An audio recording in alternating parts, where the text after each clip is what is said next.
My name is Anita Jarvis. I am the Connection Coordinator here at Dublin Street United Church. And a lot of people probably don't know exactly what a Connection Coordinator does. Not a common title, but I have two parts to my job, two main parts. One is that I'm the Volunteer Coordinator. So I'm responsible for recruiting and supporting the work of all the volunteers at Dublin, from leadership positions such as church board and committees to Sunday morning volunteers such as scripture readers and ushers, Sunday school teachers, and then also special events. So one-time special events, I look for people to help out with those. So that's the volunteer coordination part of it. The connection coordinator part is that I sit on the connections team as the staff support, and we look at how can we welcome people into the Dublin community. So how do we let them know about who we are and how they can connect in, and then planning events for those relationships and connections to be built.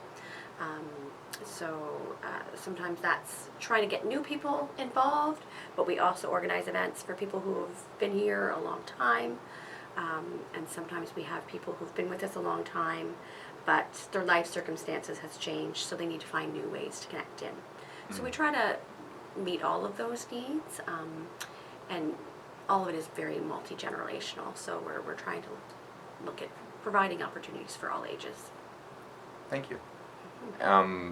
Just asking a little bit more about, volunteering. I know some people may have a brief sense that there's an usher that needs a volunteer role or something like that. Yeah. But as I know, and you were sort of explaining, there's a lot of committees that sort of serve the church. Perhaps you could speak to that a little bit. And how they get involved? Yeah. Yeah. Or just how that interaction works. I'm not sure a lot of people who don't sit on a committee know how it works. Okay. So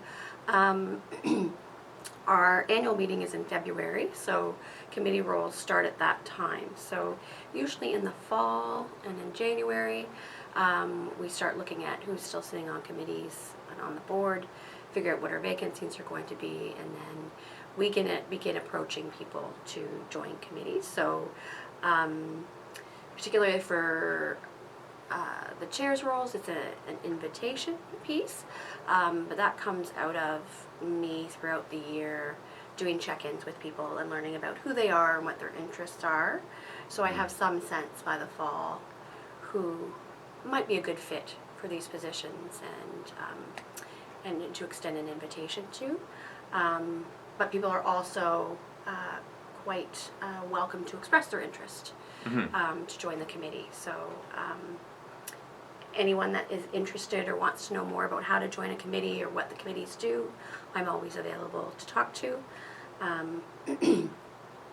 I'm happy to communicate via email or over the phone, or I'm in the church office on Tuesdays from 9 to 4, and always willing to meet with people in person and figure out what their gifts are, where they find meaning in church life, and try to connect them with an appropriate role. Beyond that, beyond the more leadership positions, they're usually posted in the bulletin. There's a connection board. Don't know if you can see it behind me. It's probably out of frame, but that's okay.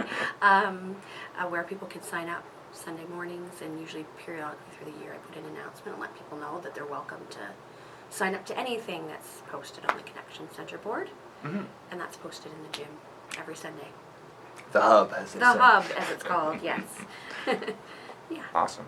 Thanks, Nita. And speaking to role number 2, hat number 2, it's more the connections team. I know you guys have thrown together some awesome events, some really cool movie nights and stuff like that. What are sort of the events that stand out to you? We've tried different things. Starting in February, we usually do a winter event. Sometimes it's been a Valentine's theme. Sometimes we've just done a general social. Last year we did a karaoke night. On Saturday, I think it's March 28th, around that time is Earth Hour. So it's an hour in the evening between 8 and 9, and we usually get together and we play games by candle and lantern light, as opposed to having the lights on, so as a way to mark Earth Hour. So play board games mostly for that, or card games. We've had, like you said, movie nights. We try to do one in the fall around Halloween that's more family friendly and that kids would like, and then we do one in the spring that is more geared to adults, maybe a little bit deeper, maybe not exactly content that's great for kids, but would be really meaningful for adults to see. Although most of our events are for all ages. We've done treats and treks in the summer, so we meet at the boathouse, go for a boat ride or a hike, and then meet back at the boathouse for ice cream. And then one of our really important things we do is in the fall and the spring we do a welcome lunch, where we invite newcomers to come to lunch. It's ways to welcome them into the congregation. We provide a time for them to ask questions about life at Dublin. And we try to invite some other people that have been with the congregation for a while, so they can make some connections with people who are a little bit more familiar with Dublin. Or sometimes we try to match them up with, if they're a family, try to match them with a family that has children the same age, so they can maybe start building a connection that way. And we have potlucks. We're trying to do potlucks the first Sunday of every month, so lunch after church. That's a new initiative for us and seems to be going well. We've had a few this fall. Yeah, so we'll see.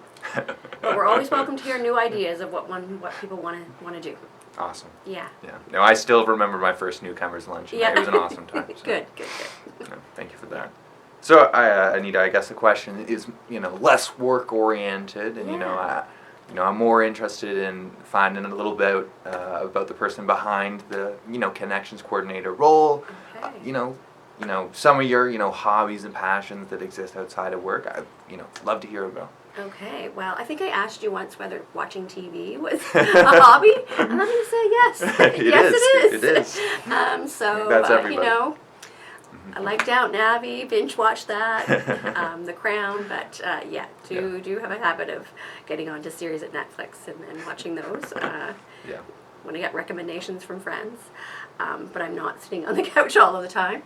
I am an avid reader, so I usually have a book on the go. I always have a book in my bag, and I like to bake, and I'm really interested in design, so I spend a lot of time looking at design magazines and looking at design online.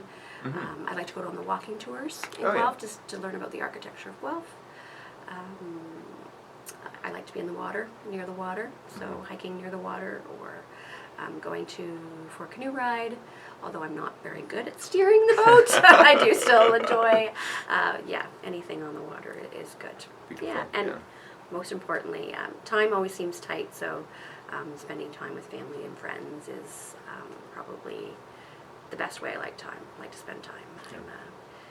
A good meal around a table with good company, good conversation is probably my favorite way to spend an evening. So, Thanks so much, Anita. Yeah, you're welcome.